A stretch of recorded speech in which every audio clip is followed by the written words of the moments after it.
In a major boost to air connectivity in the region, 3 flights connecting 5 cities of Assam, Arunachal Pradesh, Meghalaya, Manipur and Mizoram has been inaugurated by Union Civil Aviation Minister Jyotir Aditya Sinha.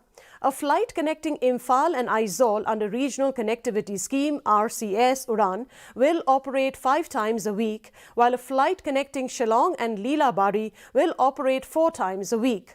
A flight connecting Leela-Bari and Zero will operate thrice a week. Sindhya also announced that under the international UDAN, 2 new routes, Agartala to Chittagong and Imphal to Mandalay, will be operationalized, which will expand the scope of air connectivity in the northeastern states from national to international level. Meghalaya Chief Minister Conrad Sangma was among others who spoke on the occasion.